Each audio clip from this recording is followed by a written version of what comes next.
अगा स्वधर्म हा आपुला जरी का कठीण जाहला तरी हाची अनुष्ठिला भला देखी स्वराज्य तोरण स्वराज्य तोरण चढे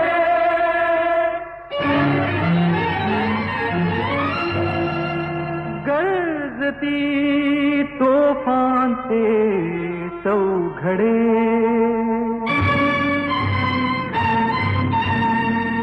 मराठी पाऊल पडते पुढे मराठी पाऊल पडते पुढे. प्रेक्षकांनो, माहितीच्या अधिकारात मिळालेल्या माहितीच्या आधारे यूट्यूबवरून वृत्त प्रसिद्ध करीत आहोत. शैलेश मेहता व नैलेश मेहता यांचे कारनामे खरे की खोटे, शैलेश मेहता व नैलेश मेहता भामटा की लफंगा की सभ्य हे आपणच ठरवायचे आहे. कोणाची बदनामी करण्याचा हेतू नाही. तर RTIच्या माध्यमातून तसेच ED, लाचलुचपत प्रतिबंध विभाग व शासनाचे विविध विभागाकडून प्राप्त दस्तऐवज हा पूर्ण बोलका आहे. आपणही खात्री करण्यासाठी माहितीच्या अधिकारात दस्तऐवज प्राप्त करून घेऊ शकता. RTI न्यूज स्टुडिओ हा यूट्यूब चॅनल फक्त निमित्त आहे.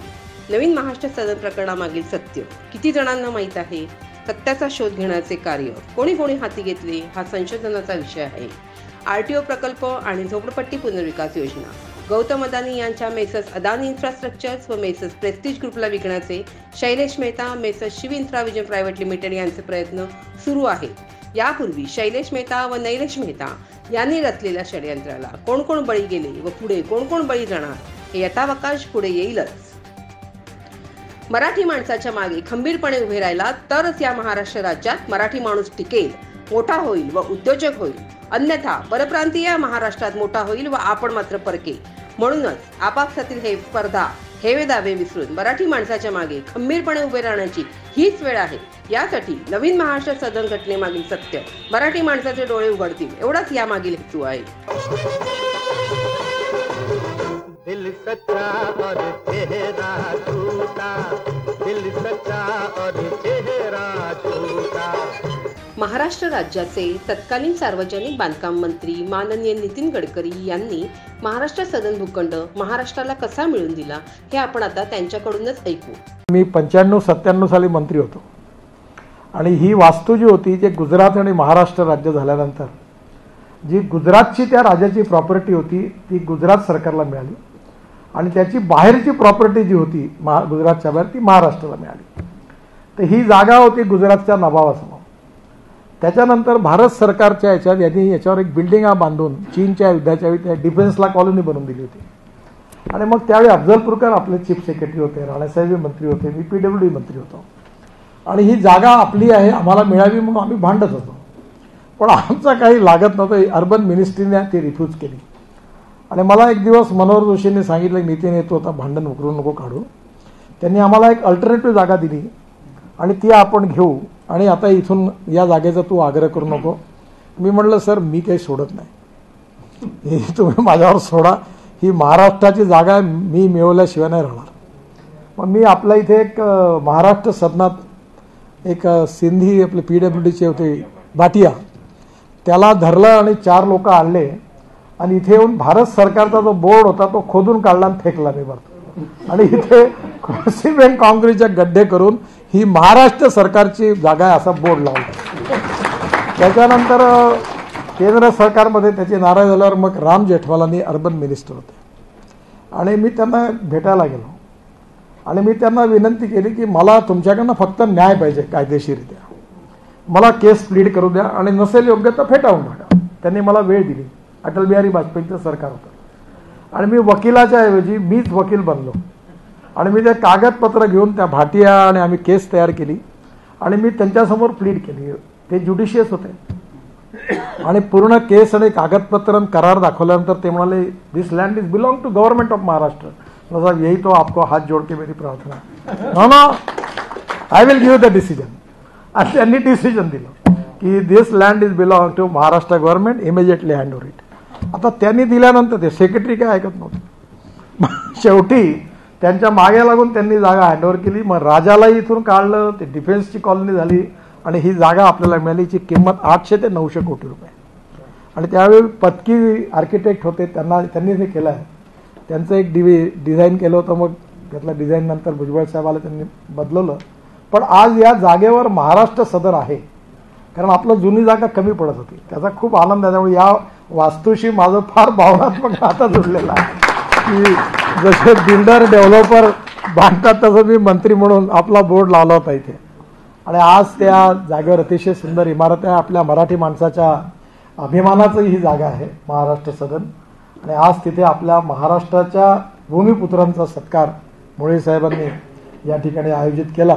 त्यांना खूप खूप धन्यवाद देतो. जुने महाराष्ट्र सदन ज्या भूखंडावर उभे होते त्या सिरमूर भूखंडाचा ताबा महाराष्ट्र राज्याने घेतला, त्या संदर्भातील पुराव्याचे कागदपत्र.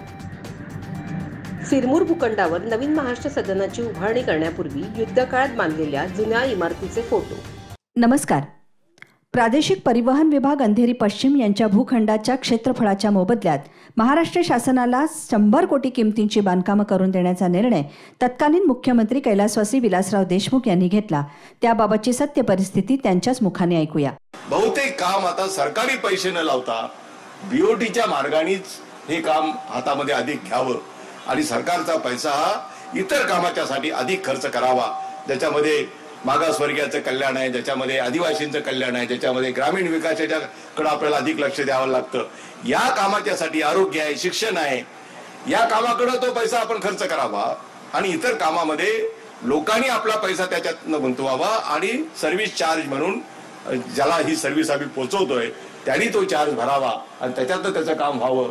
अशा प्रकारची योजना आता आपण हातामध्ये घेतलेली आहे आणि त्याचाच भाग म्हणून कारण इतके वर्षाच्या नंतर हे कार्यालयाला शुभारंभ आपण आज करू शकलो.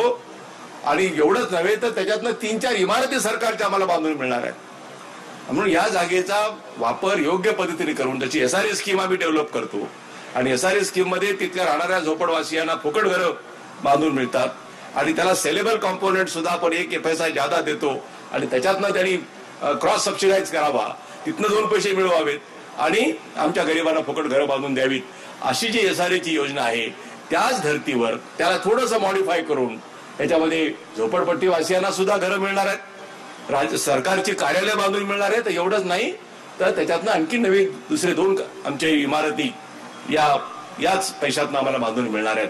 त्यामुळे अशा प्रकारची एक योजना ही आपण या परिसरामध्ये सुरू करू शकलेले आहोत. पहिली योजना असल्यामुळे विलंब लागला, कारण या सगळ्या प्रोसेसमधनं जावं लागतं. शासन दरबारी एखादं काम करून घ्यायचं असेल तर ते किती कठीण असतं याचा प्रत्यय सर्वांनाच येतो. कारण उद्या या सगळ्याच कामाकडे बघणारे सुद्धा डोळे अनेक असतात.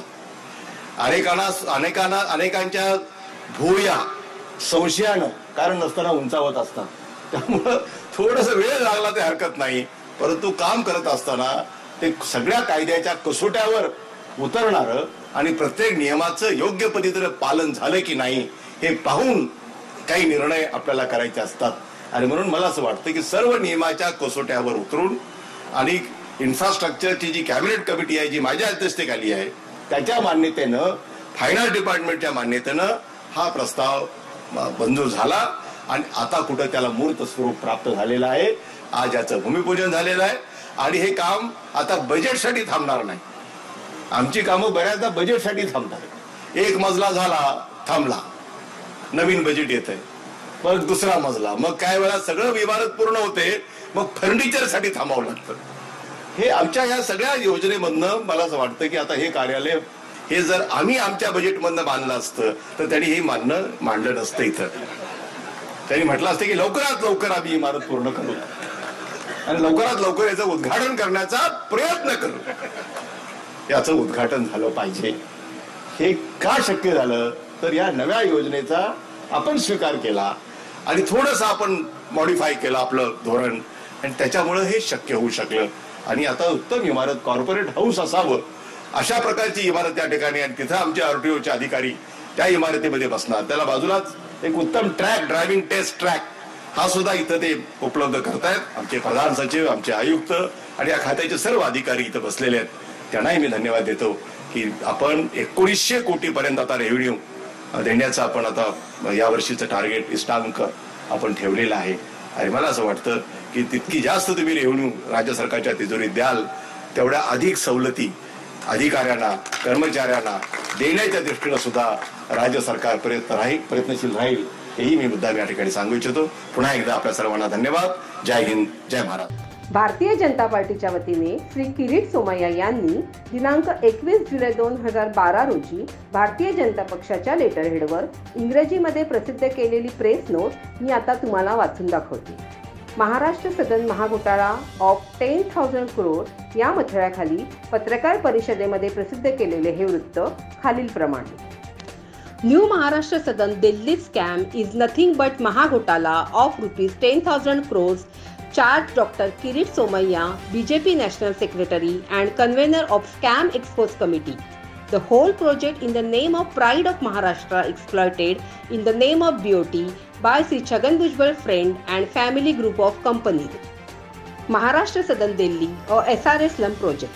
Scandalously, the Maharashtra Sadan Delhi project was converted into BOT, that is built, operate and transferred by the PWD ministry and bundled with other projects of PWD in Mumbai. High Mount Government Guest House, Malabar Hill and RTO office of Andheri were clubbed together to facilitate the Mahagotala.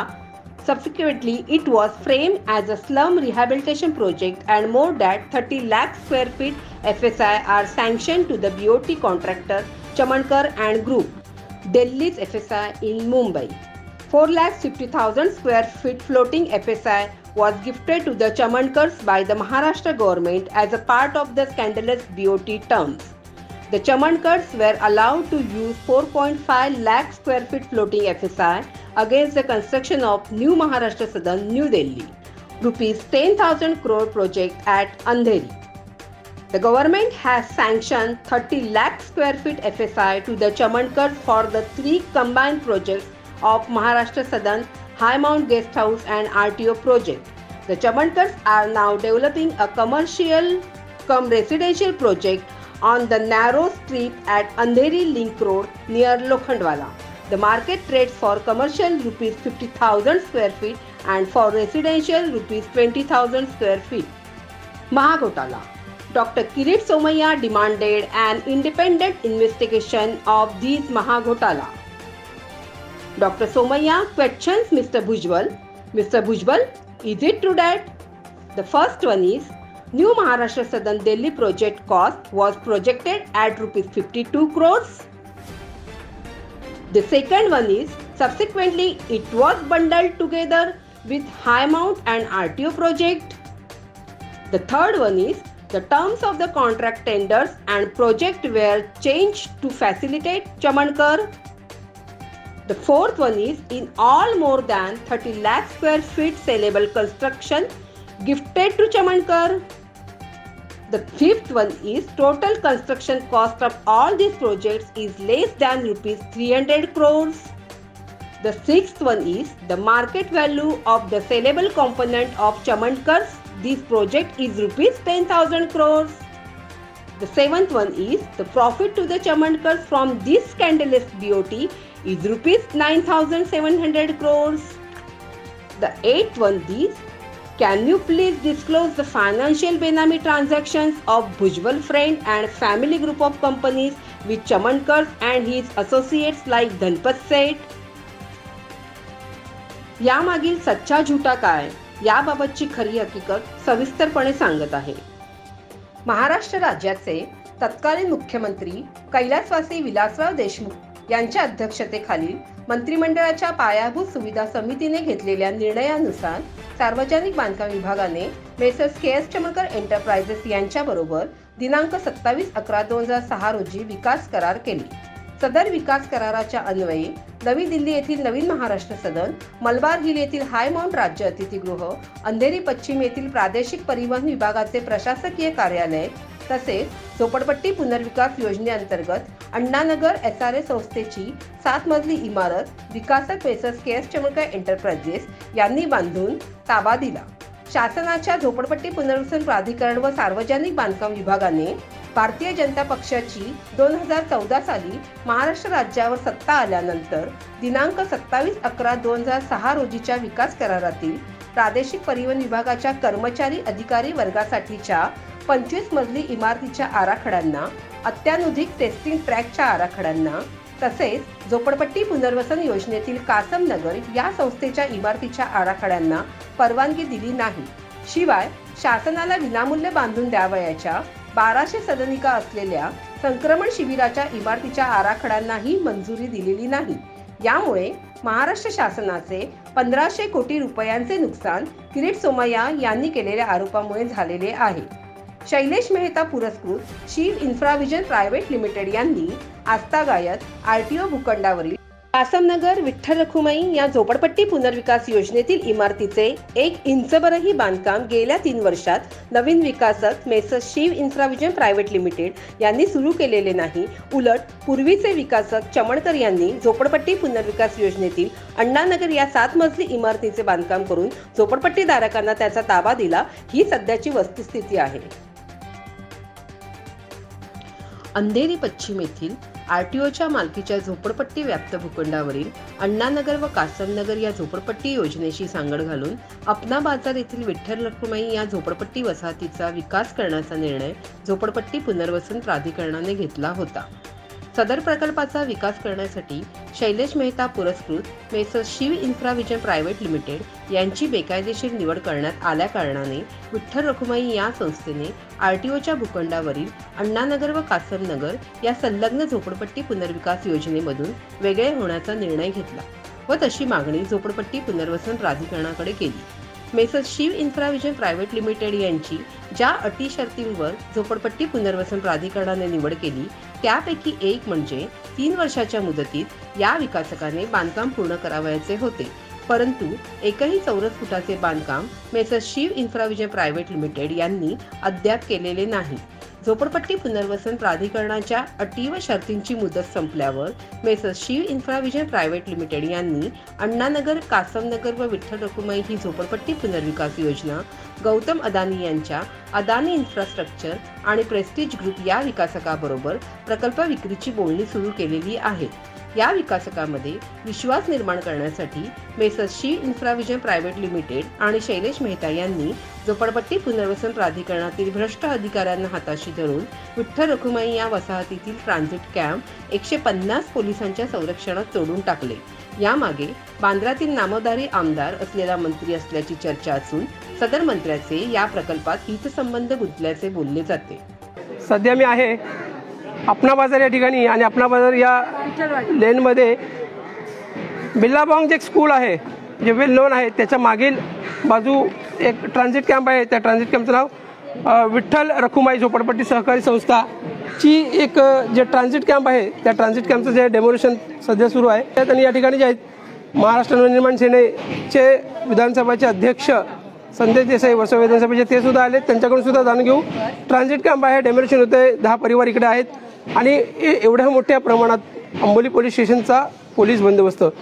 नक्की सर्व काही नक्की काय पूर्ण प्रकरण आहे ते जाणून घ्यायचा प्रयत्न. आतापर्यंत या ठिकाणी 52 वर्ष झाली होते. अर्धशतकापेक्षा जास्त सतीश लोखंडे जे आहेत मुख्य कार्यकारी अधिकारी, चीफ एक्झिक्युटिव्ह ऑफिसर SRA प्राधिकरण यांच्यासोबत बोलणं झालं. जे सतीश लोखंडे जे आहेत त्यांच्यासोबत सुद्धा गेले होते मनसेचे विभाग अध्यक्ष संदेश देसाई. पत्र आहे त्यांच्याकडून दिलेलं. नागरिकांनी स्थानिक रहिवाशांनी पत्र दिलं राजसाहेबांच्या नावे आणि संदेश देसाईंनी त्याच्यामध्ये दखल घेत त्याच्यामध्ये उडी घेत यांची आणि SRAचे जे अधिकारी आहेत मुख्य कार्यकारी अधिकारी सतीश लोखंडे यांची भेट करून आणली. काय सांगाल देसाईसाहेब, नक्की 10 परिवार आता रस्त्यावर SRAचं ट्रान्झिट कॅम्प आहे, दुर्घटना होऊ नये म्हणून तोडलं जातं, नक्की मान्य आहे, परंतु ह्या परिवार जाणार कुठे काय सांगाल? असं आहे की विठ्ठल रखुमाई सहकारी रहिवासी संस्था ही 2003 पासून इथे आहे. लोक गुण्यागोविंदाने राहत होती. 80% मराठी माणसं राहत होती आणि इथे एक स्कीम बनवली RTO आणि ही स्कीम क्लबिंग केली. आज परिस्थिती अशी आहे की मराठी लोकांना या कॅम्पमध्ये अक्षरशः म्हणजे घाणेरडं जीवन जगायला ह्या बिल्डर लोकांनी मजबूर केलं. काल आम्ही सीओची भेट घेतली. इथे जी डिमोलेशनची ऑर्डर आली होती, सीओनी त्याला तात्पुरती 2 दिवसाची स्थगिती दिली आणि ॲग्रीमेंटसाठी आज तिरेकर नावाचे तिथले इंजिनियर पूर्ण पोलीस फोर्स घेऊन आज इकडे आले. पोलिसांच्या बळावर पूर्णच्या पूर्ण लोकांना महिलांना रस्त्यावर बाहेर काढलं आहे आणि त्यांनी ही डिमोलेशनची कारवाई सुरू केली आहे. तुम्ही सांगता की 2 दिवसात अवधी सांगतात की नागरिक सुद्धा सांगतात 2 दिवसात अवधी दिली, तुम्ही सांगता 2 दिवसात अवधी दिलाय. मग हा दिलेला अवधी गेला कुठे, काय सांगा? काल CEO साहेबांनी सांगितलं होतं की 2 दिवसाचा आम्ही अवधी दिलेला आहे. त्यांनी तसं पत्र पण घेतलं रहिवाशांच्या सहीचं. पण आज सकाळी जेव्हा रहिवाशांची आम्ही इथे मीटिंग घेत होतो त्यावेळेला SRAचे जे तिरेकर म्हणून अधिकारी आहेत ते पोलीस फोर्स घेऊन इथे आले. त्यांनी सांगितलं की आम्हाला वरून दबाव आहे, आम्हाला सरकारमधील एका मंत्र्याचा दबाव आहे जे या पूर्ण प्रोजेक्टला इन्फ्लुएन्स करतात, की त्यांचा एवढा मोठा दबाव आहे की आम्ही कुठल्याही परिस्थितीत आम्ही आज तोडूनच जाणार आहोत. म्हणजे सरकार हे महाराष्ट्रातलं असो किंवा देशातलं असो किंवा मुंबईमधलं असो, हे जनतेसाठी आहे का मग विकासक किंवा बिल्डर किंवा मोठमोठे जे आहेत करोडोपती अब्जोपती यांच्यासाठी हा प्रश्न जन्म होतो? तुम्ही सांगता की दबाव, तुम्हाला माहिती आहे का तो दबाव कोणाचा आहे का फक्त एक सरकारमधील मंत्री आहेत का? सर नाही, इथे जे इथले लोक आहेत त्यांना आपण विचारलं तर त्या मंत्र्यांचं नाव सगळ्यांना माहिती आहे, पण लोक एवढे दबावाखाली आणि भीतीखाली आहेत की ते त्या मंत्र्यांचं नाव सांगायला घाबरत आहेत. स्वतः SRAचे अधिकारी पण खाजगीत सांगतात की इथल्या मुंबईतल्या एका खूप मोठ्या मंत्र्यांचा या SRAच्या अधिकाऱ्यांवर दबाव आहे. आणि आपण बघाल की जी फोर्सफुली कारवाई चालू आहे, SRAच्या अधिकाऱ्यांकडे कुठल्याही प्रकारचे कागदपत्र नाही आहेत. क्लबिंगचं जेव्हा LOI इश्यू केला गेला म्हणजे याचा अर्थ जर 5 वर्ष रिपेअरिंग केलं नाही तर SRAचे अधिकारी मागचे 5 वर्ष ज्यांना रिपोर्ट सबमिट करावा लागतो की हा कॅम्प चांगल्या स्थितीत आहे, तो कुठे केला? त्यांनी स्वतःची जबाबदारी कुठे पूर्ण केली? आणि जेव्हा LOI इश्यू झाला या प्रोजेक्टला तेव्हा मुख्य जो अट ही शर्ती होत्या ते ह्याच होत्या की ह्या कॅम्पची दुरुस्ती ही मुख्य अट होती. ती न करता आज इथे निष्कासनाची कारवाई करतायत. मंगल देशा पवित्र देशा महाराष्ट्र देशा, प्रणाम घ्यावा माझा हा श्री महाराष्ट्र देशा. 1 मे महाराष्ट्र दिन. 1 मे 1960 रोजी महाराष्ट्र राज्याची निर्मिती झाली होती. नवीन महाराष्ट्र सदनाच्या बांधकाम प्रकल्पाबाबतची वस्तुस्थिती आता आम्ही सादर करीत आहोत. मी 95-97 साली मंत्री होतो आणि ही वास्तू जी होती जे गुजरात आणि महाराष्ट्र राज्य झाल्यानंतर जी गुजरातची त्या राज्याची प्रॉपर्टी होती ती गुजरात सरकारला मिळाली आणि त्याची बाहेरची प्रॉपर्टी जी होती गुजरातच्या बाहेर ती महाराष्ट्राला मिळाली. आता आपण माननीय नितीन गडकरी साहेबांचे मनोगत ऐकले. किरीट सोमय्या यांनी केले महाराष्ट्र शासनाचे नुकसान आणि शिव इन्फ्राविजन प्रायव्हेट लिमिटेड आणि SSM रियालिटीचा केला 10,000 कोटींचा निव्वळ फायदा. महाराष्ट्र सदन प्रकरणी तत्कालीन खासदार श्री किरीट सोमय्या यांनी पत्रकार परिषद घेऊन बेछूट खोटे आरोप केले व प्रेस नोट जारी केली. त्यातील एकाही आरोपामध्ये तथ्य नव्हते. आरोप करण्याचे कारण एवढेच की नवी दिल्ली येथील नवीन महाराष्ट्र सदनाच्या भूखंडावर गुजरात सरकारने दावा केला होता तशी गुजरात सरकारची मागणीही होती व गुजरातच्या हिरेन शहा यांनी भूखंडाच्या काही भागावर ताबा ठेवून दिल्ली न्यायालयात याचिकाही दाखल केली होती. महाराष्ट्रावर 1999 साली युती शासनाची सत्ता असताना तत्कालीन सार्वजनिक बांधकाम मंत्री श्री नितीन गडकरी यांनी द्विभाषिक राज्य स्थापनेसाठी 1955च्या बॉम्बे ॲक्ट प्रमाणे गुजरातमधील मालमत्ता गुजरात राज्याची व गुजरात बाहेरील मालमत्ता महाराष्ट्राची या कायद्याच्या आधारे तोडगा काढला. या कायद्याच्या आधारे 1960 साली गुजरात व महाराष्ट्र राज्य स्थापन झाली होती आणि बडोदा संस्थानच्या गायकवाड घराण्याच्या मालकीच्या भूखंडावर महाराष्ट्र राज्याचा हक्क आहे याचे पुरावे घेऊन केंद्र सरकारकडे पाठपुरावा सुरू केला. तत्कालीन केंद्रीय मंत्री श्री राम जेठमलानी यांना 1955च्या बॉम्बे ॲक्टच्या आधारे नवी दिल्ली येथील कस्तुरबा गांधी रोडवरील 6.5 एकर सिरमूर भूखंड महाराष्ट्र राज्याचा आहे हे श्री नितीन गडकरी यांनी पटवून दिले आणि सामोपचाराने तोडगा काढून केंद्र सरकारकडून सिरमूर भूखंडाचा ताबा घेतला. सिरमूर भूखंडावर नवीन महाराष्ट्र सदनाचे बांधकाम करण्यासाठी तेव्हाच्या महाराष्ट्र शासनाने BOT तत्वावर निविदा काढल्या. नोबेल कन्स्ट्रक्शनला नवीन महाराष्ट्र सदनाच्या विनामूल्य बांधकाम खर्चाच्या मोबदल्यात सिरमूर भूखंडाचा 60% भूखंड ज्याची किंमत 600 कोटी होती तो बीओटी तत्वावरील नवीन महाराष्ट्र सदनाच्या 50 कोटीच्या बांधकाम खर्चापोटी देण्याचा निर्णय झाला. पण नोबेल कन्स्ट्रक्शनला प्रकल्प वेळेत सुरू करण्यात अपयश आले. पुन्हा महाराष्ट्र सदनाचे बांधकाम महाराष्ट्र शासनाने हुडकोकडून 50 कोटी रुपये कर्ज घेऊन सुरू करण्याचा निर्णय घेतला. परंतु त्यातही महाराष्ट्र शासनाला अपयश आले. दोनदा भूमिपूजन होऊनही नवीन महाराष्ट्र सदनाचे बांधकाम सुरू होऊ शकले नाही. सिरमूर भूखंडावर ब्रिटिशांकाळी इमारती बांधल्या होत्या. चीनच्या युद्धाच्या वेळी सैनिकांना राहण्यासाठी इमारतीचा उपयोग करण्यात आला. चीन बरोबरचे युद्ध संपले आणि या इमारतीमध्ये लोक अनधिकृतपणे राहू लागले होते. त्यांना सामंजस्यपणे बाहेर काढणे फार जिकिरीचे काम होते. शिवाय न्यायालयात प्रकरण गेले तर पैसा खर्च झाला असता व वेळेचा अपव्यय झाला असता आणि यात सिरमूर भूखंड गमवावा लागेल अशी स्थिती होती. याचे गांभीर्य महाराष्ट्र शासनाचे तत्कालीन मुख्यमंत्री कैलासवासी विलासराव देशमुख साहेब यांनी ओळखले आणि नवीन महाराष्ट्र सदन सिरमूर भूखंडावर उभारण्यासाठी पुढाकार घेऊन अंधेरी पश्चिम येथील आरटीओच्या मालकीच्या भूखंडावरील झोपडपट्टी पुनर्विकास योजनेशी सांगड घालून TDR स्वरूपात झोपडपट्टी पुनर्विकास योजनेचे विकासक चमणकर एंटरप्राइजेस यांना आरटीओ भूखंडाचे अतिरिक्त क्षेत्रफळ झोपडपट्टी पुनर्विकास योजनेतील खुल्या विक्रीच्या इमारतीवर वापरण्याची मुभा देऊन नवा प्रयोग करण्याचा धाडसी निर्णय कैलासवासी विलासराव देशमुख यांनी घेतला.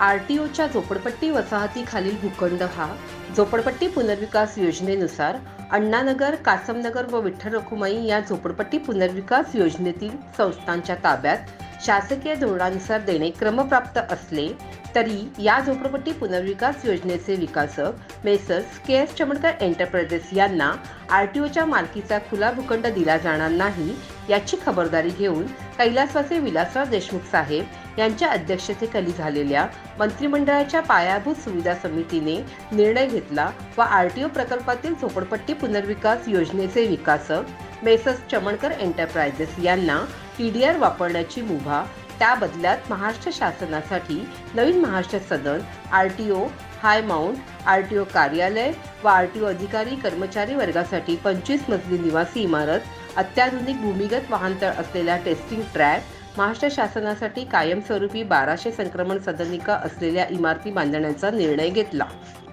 मुख्यमंत्री महोदयांच्या अध्यक्षतेखाली झालेल्या मंत्रिमंडळाच्या पायाभूत सुविधा समितीने घेतलेल्या निर्णयानुसार महाराष्ट्र शासनाच्या वतीने सार्वजनिक बांधकाम विभागाने दिनांक 27/11/2006 रोजी आरटीओ प्रकल्पातील झोपडपट्टी पुनर्विकास योजनेचे विकासक चमणकर एंटरप्राइजेस यांच्याबरोबर शासकीय बांधकामे करण्याचे करार केले.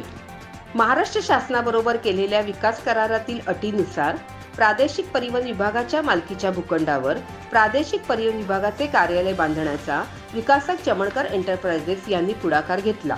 तेव्हा आरटीओचे नियोजित कार्यालय बांधण्याचा भूभाग कासम इस्माईल या इसमाच्या ताब्यात असल्याची बाब निदर्शनास आली.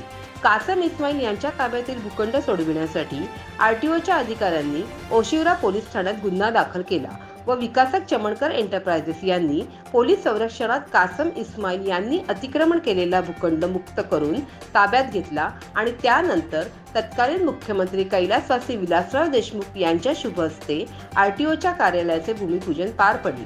भूमिपूजनाच्या प्रसंगी आयोजित कार्यक्रमात तत्कालीन मुख्यमंत्री कैलासवासी विलासराव देशमुख साहेब यांनी आपल्या भाषणात झोपडपट्टी पुनर्विकास योजनेत नवा प्रयोग मी केला असे जाहीररित्या सांगितले. नवीन महाराष्ट्र सदनाचे भूमिपूजन खासदार आदरणीय शरदचंद्रजी पवार साहेब यांनी केले तर हायमाउंट या अतिथीगृहाची इमारत तत्कालीन मुख्यमंत्री कैलासवासी विलासराव देशमुख साहेब यांच्या उपस्थितीत आधुनिक तंत्रज्ञानाने अवघ्या 3 मिनिटात पाडण्यात आली. नव्या इमारतीच्या भूमिपूजनाचा सोहळा पार पडला. आरटीओ प्रशासकीय कार्यालय व नवीन महाराष्ट्र सदनाच्या अंतर्गत सजावटीसह कामे पूर्ण झाल्यावर किरीट सोमय्या यांनी नवीन महाराष्ट्र सदन संबंधित प्रकल्पात भ्रष्टाचार झाल्याचा आरोप केल्यामुळे हायमाउंटचे बांधकाम पूर्ण झाले असले तरी 2014 साली सत्तांतर झाल्यामुळे किरीट सोमय्या यांनी आरोप केल्यामुळे व दबावामुळे सार्वजनिक बांधकाम विभागाने हायमाउंट इमारतीच्या अंतर्गत सजावटीच्या कामांना मान्यता दिलीच नाही. तसेच झोपडपट्टी पुनर्वसन प्राधिकरणानेही भीतीपोटी आरटीओच्या निवासी इमारतीच्या आराखड्यांना व टेस्टिंग ट्रॅकच्या आराखड्यांना मंजुरी दिली नाही. तसेच झोपडपट्टी पुनर्वसन प्राधिकरणाने झोपडपट्टी पुनर्विकास योजनेतील कासम नगर या इमारतीचे आराखडेही मंजूर केले नाहीत. असे असतानाही चमणकर एंटरप्राइजेस यांनी झोपडपट्टी पुनर्विकास योजनेतील अण्णानगर झोपडपट्टीवासियांना घरे बांधून ताबा दिला, तर विठ्ठल रखुमाई या झोपडपट्टी पुनर्विकास योजनेतील इमारतीचे बांधकाम सुरू ठेवले होते.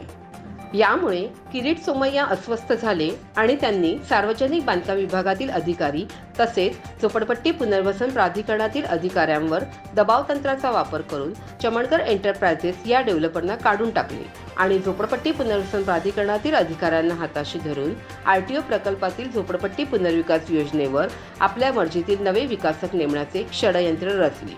नव्या विकासकाची निवड करण्यासाठी झोपडपट्टी पुनर्वसन प्राधिकरणाने अटी व शर्ती जाहीर केल्या, पण अटी शर्तींचे पालन न करता गैरमार्गाने किरीट सोमय्या यांनी शैलेश मेहता, नैलेश मेहता, ललित आणि नीरज यांच्या मर्जीतील messrs Shiv Infravision private limited या नवीन विकासकाची झोपडपट्टी पुनर्वसन प्राधिकरणाने निवड केली. शिव इन्फ्राविजन प्रायव्हेट लिमिटेड ही बांधकाम कंपनी भाजपच्या किरीट सोमय्या व ललित आणि नीरज यांच्या खास मर्जीतील. शिव इन्फ्राविजन प्रायव्हेट लिमिटेड या विकासकाने शैलेश मेहता यांच्या पत्नी संगीता आणि चिरंजीव सौरभ मेहता यांच्या मेसर्स SSM रियालिटी बरोबर हात मिळवणी केली. गेली 3 वर्ष उलटून गेली तरी messrs Shiv Infravision private limited या नवीन विकासकाने झोपडपट्टी पुनर्वसन योजनेतील 1 फूटही बांधकाम सुरू केलेले नाही आणि झोपडपट्टी पुनर्वसन प्राधिकरणाच्या अटी व शर्तीनुसार 3 वर्षात बांधकामे पूर्ण करण्यात आली नाहीत, तरीही झोपडपट्टी पुनर्वसन प्राधिकरणाने messrs Shiv Infravision private limited या विकासकावर कारवाई केली नाही. हे विषय किरीट सोमय्या, शैलेश मेहता, ललित आणि नीरज या चौकडीने आरटीओसाठी आरक्षित असलेला भूखंड मुंबई उपनगर जिल्हाधिकारी कार्यालयाला हाताशी धरून महसूल खात्याचा असल्याचा 37 वर्षांनी सिद्ध केले. पण महाराष्ट्र राज्यातील सर्व शासकीय भूखंड महाराष्ट्र शासनाच्या मालकीचे असल्याने महाराष्ट्र शासन शासनातील विविध विभागांच्या मागणीनुसार भूखंड आरक्षित ठेवून संबंधित विभागाला वाटप करते. भूखंडाचे वाटप केल्यावर सर्व अधिकार संबंधित शासनाच्याच विभागाचे असतात.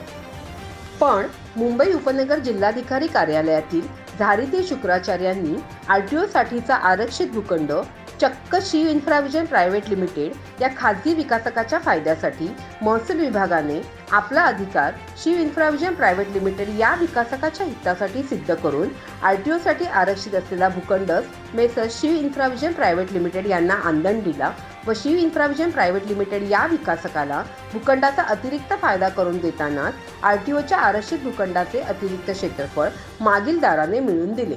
आज सन 2022 सालातील जानेवारी महिना. किरीट सोमय्या, नीरज, ललित, शैलेश मेहता आणि messrs Shiv Infravision private limited या विकासकांनी आरटीओच्या भूखंडावर महसूल विभागाचा मालकी हक्क दाखवून झोपडपट्टी पुनर्विकास योजना राबविण्यासाठी आवश्यक नाहरकत प्रमाणपत्र प्राप्त केले. महसूल विभागाच्या मालकीचा भूखंड असल्याने महसूल विभागाच्या अधिकारात आरटीओचे आरक्षण असलेला प्रकल्प झोपडपट्टी पुनर्विकास योजनेसह messrs Shiv Infravision private limited या कंपनीने किरीट सोमय्या, शैलेश मेहता, ललित व नीरज या कंपनीच्या मदतीने अदानी इन्फ्रास्ट्रक्चर प्रायव्हेट लिमिटेड आणि आखाती देशातील मेसर्स प्रेस्टिज ग्रुप या विकासकाला विकण्याचा घाट घातला आहे. किरीट सोमय्या यांनी आपल्या मर्जीतील शैलेश मेहता आणि messrs Shiv Infravision private limited या विकासकाला 10,000 कोटींचा निव्वळ फायदा करून देण्याचा निर्णय घेतला आहे.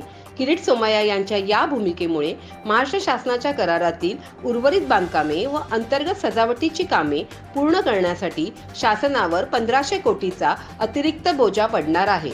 गुजरात राज्याला भूखंड मिळवून देण्याचा किरीट सोमय्या यांचा डाव उधळल्यावर भ्रष्ट अधिकाऱ्यांना हाताशी धरून महाराष्ट्र शासनाची प्रतिष्ठित बांधकामे होऊच द्यायची नाहीत असा विडा त्यांनी उचलला आहे. महाराष्ट्र शासनाने दिनांक 27/11/2006 रोजी केलेल्या विकास कराराची पुन्हा अंमलबजावणी करू नये यासाठी साम दाम दंड भेद नीतीचा वापर करून काळजी घेतली आहे. Kirit Somaiya, Lalit, Neeraj, Shailesh Mehta, messrs Shiv Infravision private limited यांच्या नावे असलेला आरटीओ प्रकल्प आणि झोपडपट्टी पुनर्विकास योजनेचे हस्तांतर विक्री प्रक्रिया पूर्ण झाली तरी आणि महाराष्ट्र शासनाचे 1500 कोटी रुपयांचे आर्थिक नुकसान झाले तरी आघाडी सरकार मात्र या व्यवहाराविरुद्ध ब्रही काढणार नाही एवढे मात्र निश्चित. किरीट सोमय्या व शैलेश मेहता यांच्या मर्जीतील विकासक messrs Shiv Infravision private limited या विकासकाचा 10,000 कोटींचा फायदा करून देण्यासाठी घेतलेला निर्णय योग्य की कैलासवासी विलासराव देशमुख यांचा निर्णय योग्य हे आता आपल्यालाच ठरवायचे आहे. RTN न्यूज स्टुडिओ या YouTube चॅनेलवरील सत्य परिस्थितीवरील आधारित वृत्त आपण सर्वांनीच पाहिले. आपल्या प्रतिक्रिया कमेंट्सद्वारे नक्कीच कळवा आणि हे चॅनल सबस्क्राईब करा, लाईक करा आणि जास्तीत जास्त लोकांपर्यंत शेअर करा.